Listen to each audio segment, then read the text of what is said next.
Hello, and welcome back to Fulfillment Therapy. My name is Maddie, Kendra Nielsen COO, and today you'll be listening to episode 260, Parenting from the Inside Out, How Self-Awareness Transforms Family Dynamics, as Kendra is a guest to Lisa Smith's podcast. We hope you enjoy. Hey, welcome back to the Pretty Woman Podcast. Lisa Smith, and today I'm thrilled to have an extra special guest. I have Kendra Nielsen with me. Kendra is a licensed therapist and host of Fulfillment Therapy Podcast. She runs a private practice and mental health and wellness company where she helps people discover their path to a more meaningful life, one step at a time.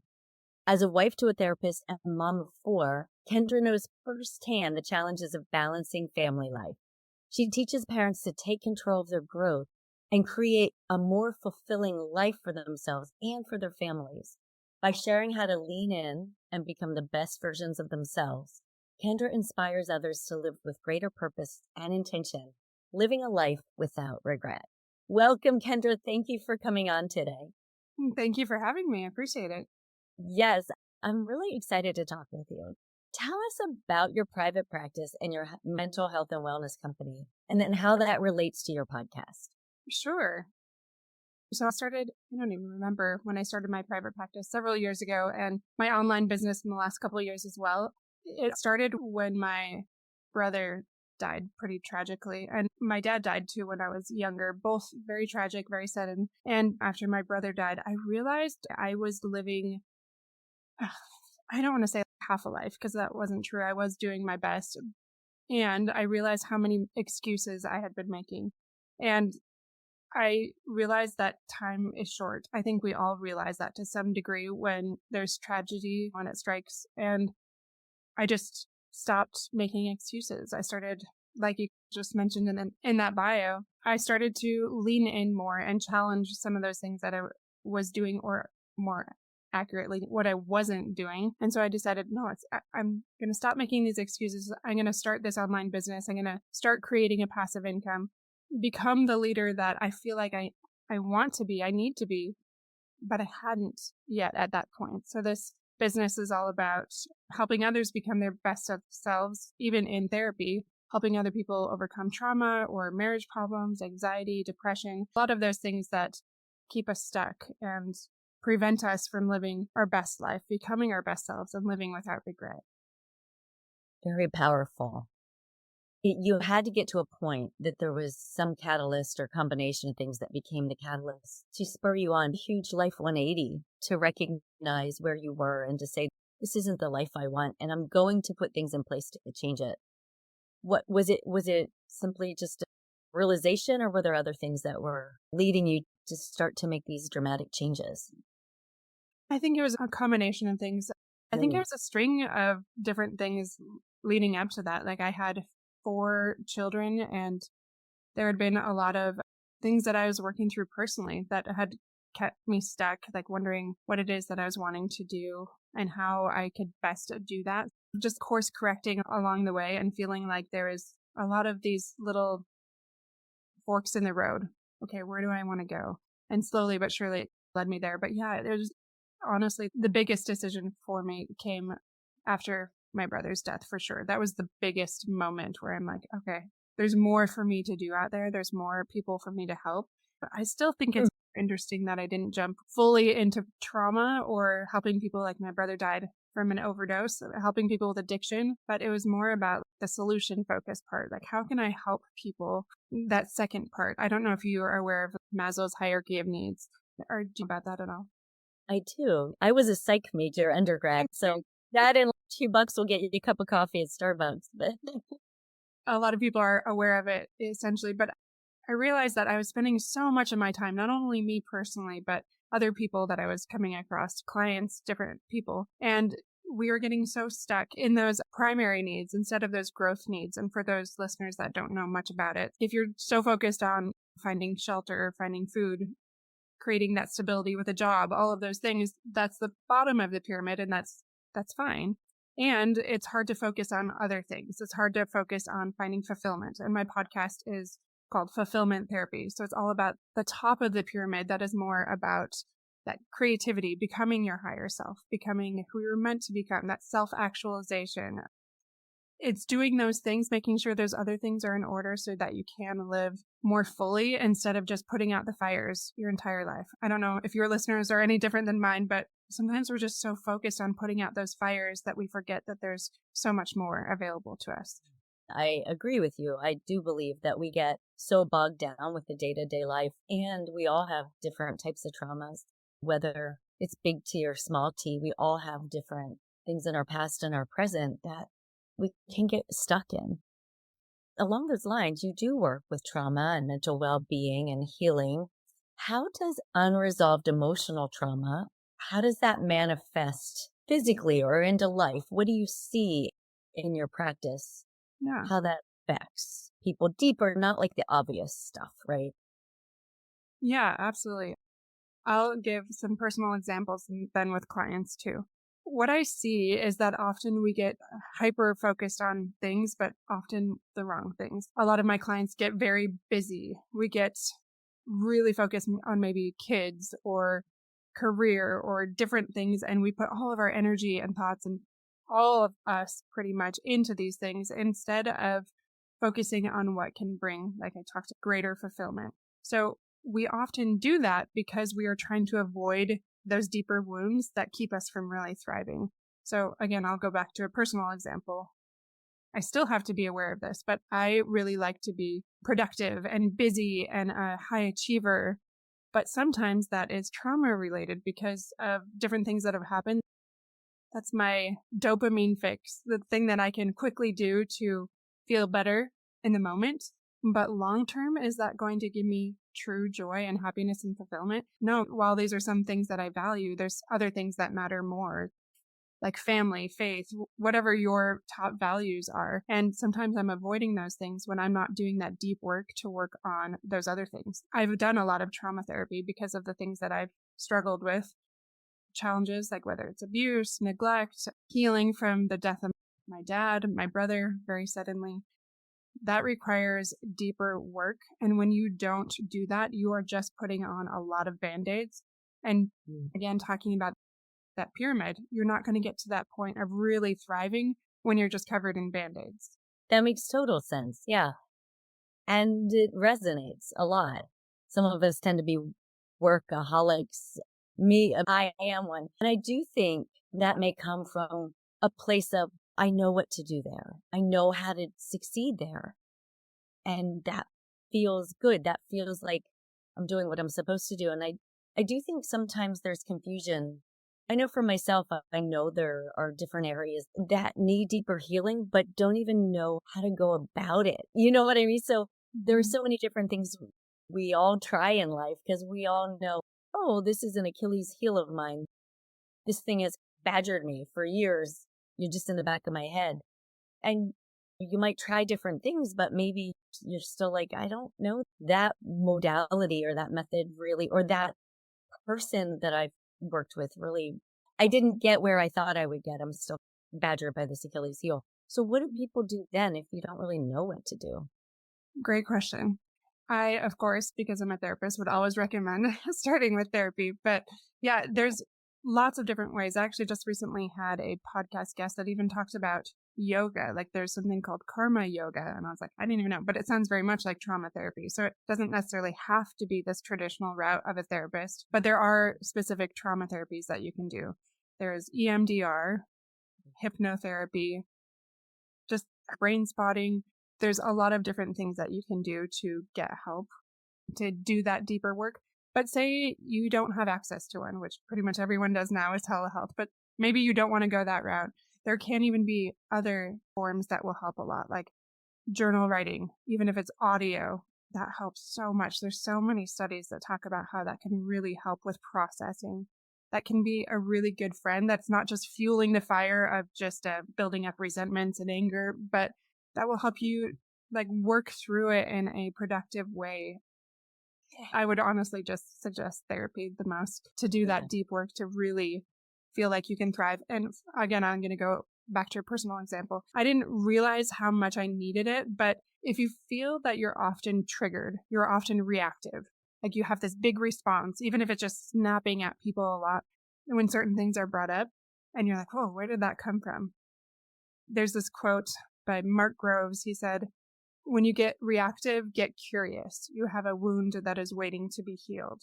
And if you're getting reactive, it means that there's something underneath there that is ready and waiting for your attention so that you can go to that space where you're not so reactive. And I know my why is often my children. Like, I don't want them to grow up with a really reactive and overwhelmed mother. I want to be the kind of person that has done my inner work. It doesn't mean I'm not going to ever be reactive again, but it means that I can be more grounded and I'm not going to live with such tension and anxiety and overwhelm and depression and fatigue. Like, when I'm working through these things, I can be more calm, more centered. I can talk through things without getting so activated all the time. And that helps me show up as a better person. As you said, with telehealth, there's so much more now in the past few years that's available to all of us. But that brings up its own issue of how do you find someone who's good? That can be a needle in a haystack. You might have to kiss a couple frogs until you find that person who's going to work well with you. I love that you said that. Yeah. Kiss a few frogs. I think you do. And being willing to advocate for yourself and fire people if necessary, just say, that's not a good fit. And one thing that I didn't realize I needed to do, but really helped, is I have some good therapists, but I realized I had to start advocating for myself, especially in trauma therapy with EMDR. Some things worked for me and some things did not.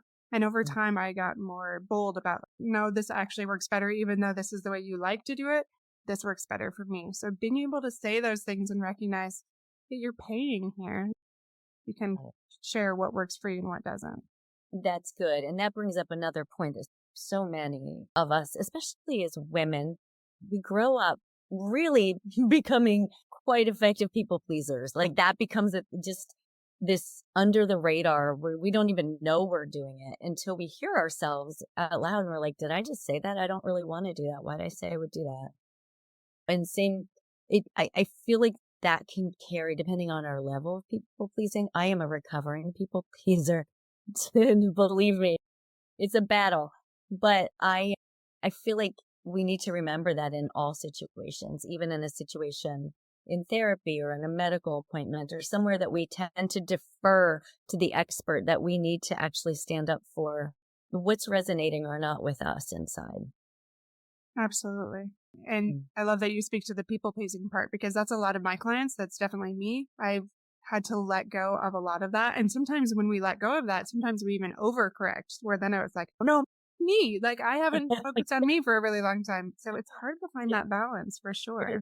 It definitely is. And sometimes I'm like, am I being bitchy? Like, I'm not trying to be. I'm trying to find the sweet spot. But I feel like, no, like it is a definite balancing act, because you're learning all new muscles that you have not been exercising for many years. So, yeah, maybe for little.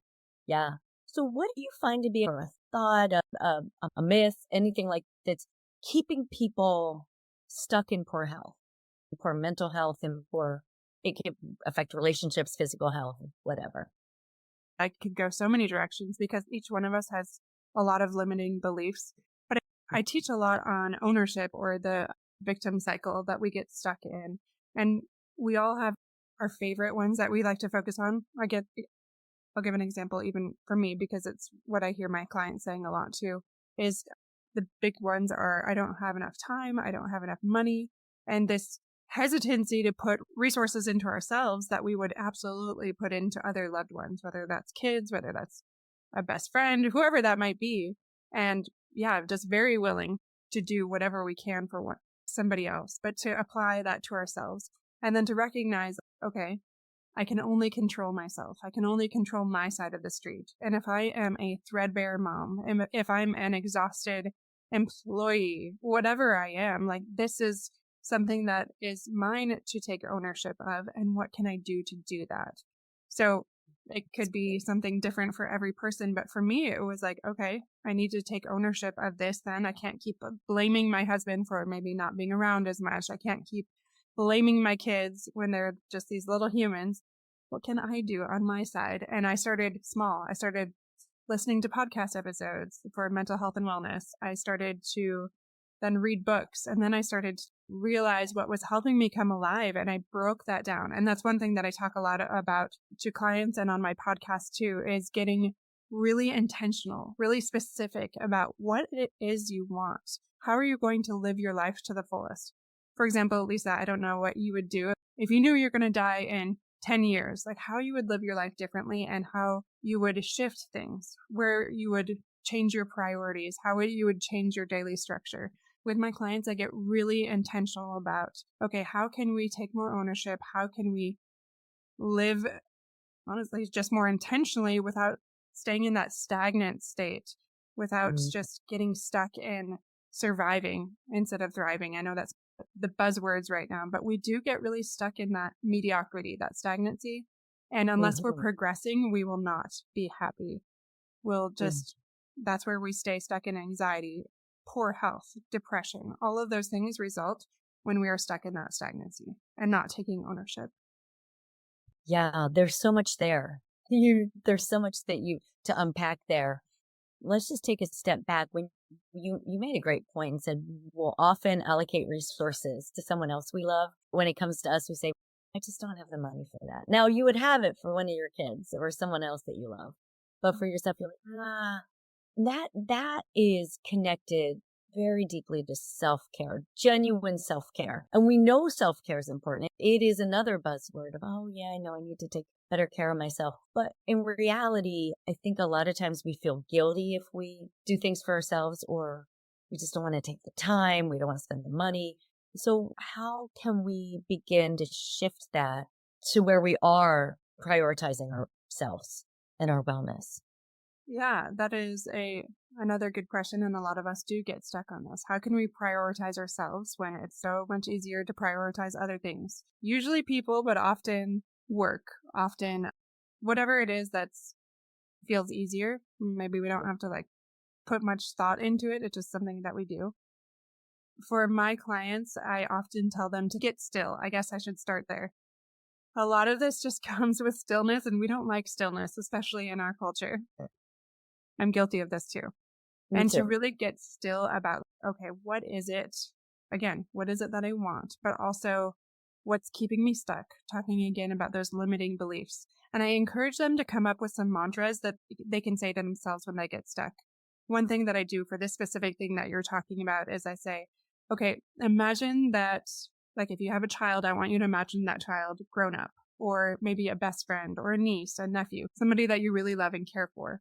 And what advice would you give to them if they were coming to you with the same thing? Like they're telling you they don't have any time, they don't have any money, they don't want to take time for self-care. What would you say? And then they start telling me all these things that they would say. I'm like, okay, let's apply that to you and let's make some mantras out of that. So some of the things they say is, okay, now that I've given myself some advice here, my mantra is, my well-being is essential for my family's well-being. Or I'm stronger when I take care of myself. Or my children benefit from a happy, healthy me. Now, this is somebody that really values family, so these things help them. Yours might be completely different. But any kind of mantra that you can start to tell yourself when you feel yourself getting stuck and you're going into those excuses where I talked about, again, that ownership. If you notice you're making a lot of excuses, you're going into that victim cycle again, where you're not acting, but being acted upon. You're staying stagnant because you're going back into maybe it's a poor me, maybe the glass is half empty. You're just doing these different things that are keeping you bound down instead of thriving. That's really helpful to begin to incorporate mantras based on each person's own priority, what they want, what they need, what their why is, essentially. So what would you say with burnout and stress and exhaustion? I'm guessing you see a lot of that based in your practice. In addition to mantras, what are some other maybe unconventional or lesser known strategies that you help people develop in addition to mantras and paying attention to self-care and reversing some of that self-talk? What are some other things that are either stress management or how to start to become healthier? Actually, I just was working with some clients this morning, 3 of them, and I was reminded how often I work on a couple different things. 2 things. It's assertiveness or communication with that, and boundaries. It comes up with almost every single client that I work with. I forget how terrible we are at this, culturally setting boundaries. And that can be with ourselves, that can be with other people. And I teach them a lot about boundaries. We really break it down because this is hard for so many of them. It's not other people's responsibilities to enforce our boundaries, to maintain boundaries, to set boundaries. That is, again, that ownership part, that's on us. And so many times when we say, I've set these boundaries, like, well, have you? So we start to break it down and we realize they have not, or they, in their head they have, but they haven't really communicated them. They haven't assertively spoken up or said it in a way that the other person could understand. And as we go through these, we realize, okay, there's a lot of areas here. There's reasons why this boundary is not being upheld. There's a reason why the other person doesn't understand it. And when these things happen, it's like they're refueled. You can see their tank filling up because suddenly they feel more empowered. Suddenly they feel less exhausted, less resentful. There's just so much more joy. There's so much more relief from feeling like they can get some of those needs met. And that's another thing I talk a lot about is your unmet needs and understanding how to get those met. But I would definitely say self-advocacy or assertiveness and boundaries for sure. That is so helpful. I didn't know the answer, but that's the type of meat I was asking for. Not you need to take more walks in nature or you need to, all those things are good that we're told for helping to ground us and bring down stress and reduce burnout. But boundaries, that is gold right there. Just going to speak for myself because I'm a great case study. I don't have good boundaries. It's one of those things like, I don't even know where to start. I tell myself I'm working on boundaries. And I think I have made progress for sure. But it's almost like you're just blindly figuring it out. If you're not working with a therapist and your boundaries are a weak spot, so where do you start? First and foremost, it is harder to do with just the little random different things you find online. So I do have some free resources you can check out. fulfillmenttherapy.org and /free. And I have a lot of these free things I've created for my clients because I'm happy to help anybody out there that just needs some extra help. We all do. I have a formula for this, a script for you, just fill in the blanks to figure it out.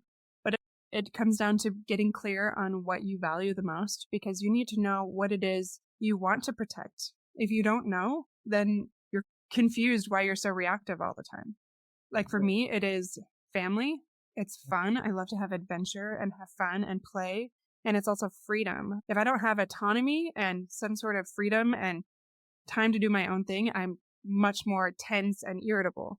So if you find yourself getting tense, irritable, reactive, chances are very high that there are some boundaries that need to be set that haven't been set and you're growing in resentment. So once you identify what those values are, then you break down on this worksheet how to protect those boundaries and then what it is you really want. And it can even be a win-win. It doesn't always end up being a win-win, but for example, say from my husband, I'm wanting more shared responsibilities at home because I'm feeling really resentful that I'm doing most of the work and why isn't he helping? And so I start to get intentional about this. Okay, I feel disrespected because I don't feel like you're an equal partner and that I'm taking on more of my share. I don't feel that maybe my freedom is being respected here. So then I map this out a little bit, doing my free write, this worksheet, and I get clear on what that could look like. Okay, for a win for me would be this. And then I think in my mind, what could be a win for him? And again, it doesn't have to be a win for him all the time, but I start to just map it out and think about it. And then I come to this clear, okay, I think this would actually work.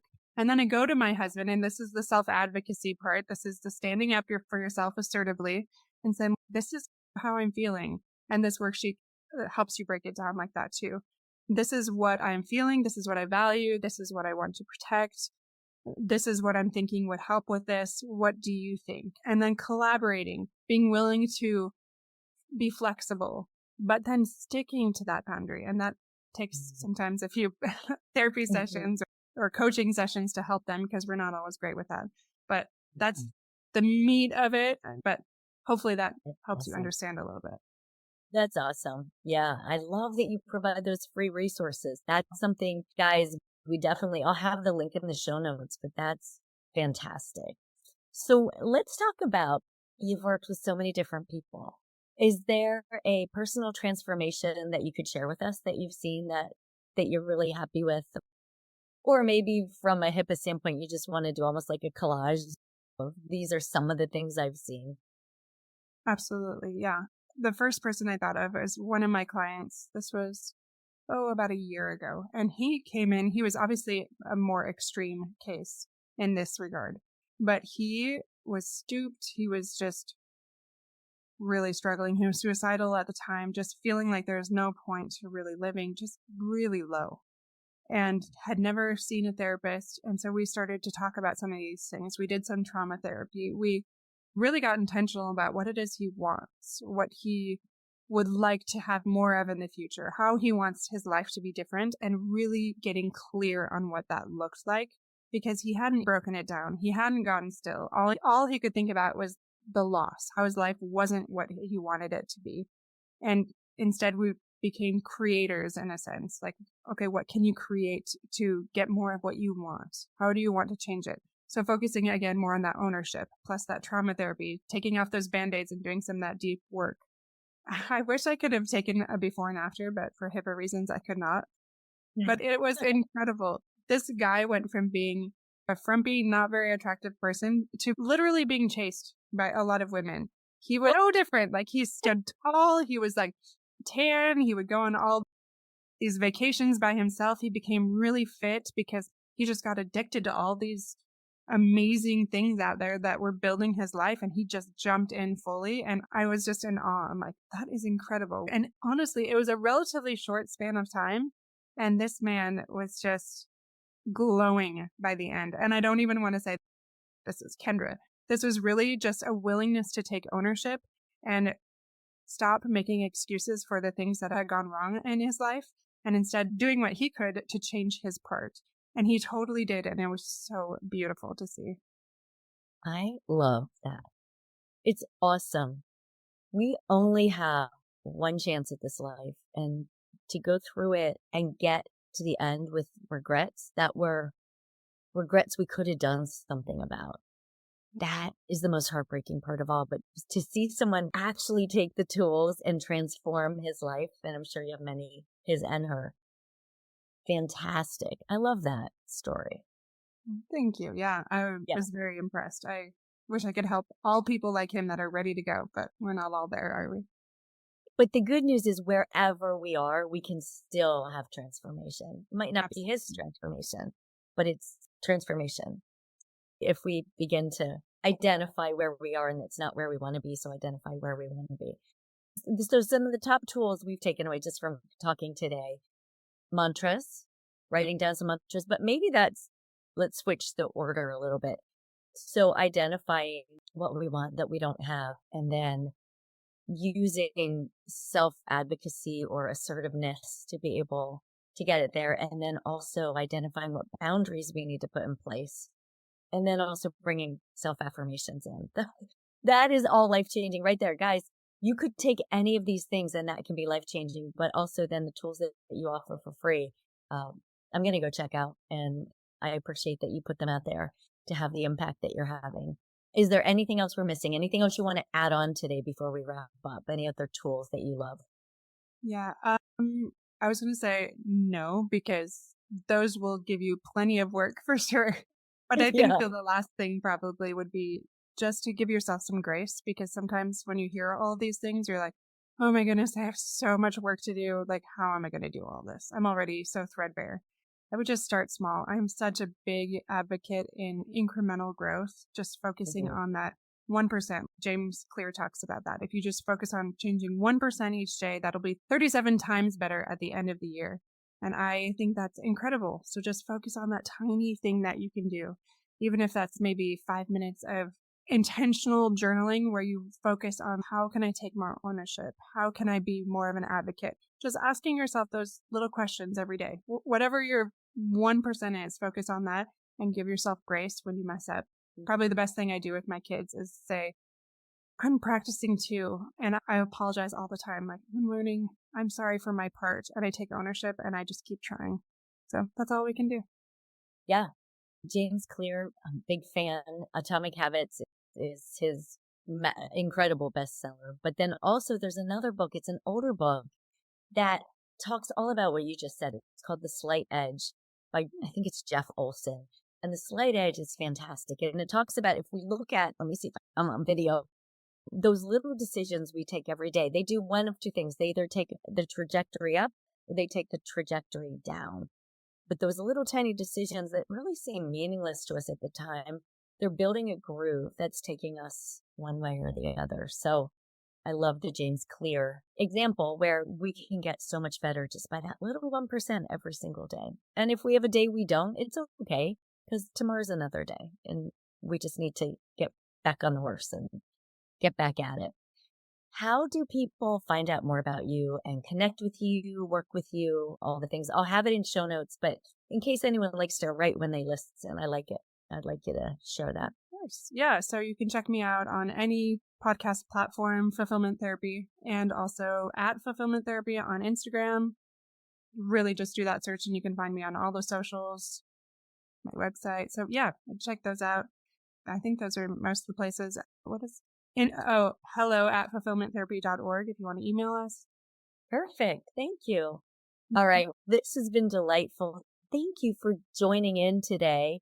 And guys, let us know how you liked today. Shoot us a line and give us your feedback. I always love hearing from you. Until next week, stay pretty well. Bye. Thank you so much for joining us today. As a reminder, please head over to our website to see our courses. They are absolutely amazing. As someone who's done them myself, I have definitely found so much more fulfillment in my life, as well as gotten steps forward in how I can improve. And if you'd like to become an intern for our future semesters, please email us at hello@fulfillmenttherapy.org. We hope to see you on our website, as well as to join us if you would like to. Have a wonderful day, and we'll see you back here every Monday and Thursday.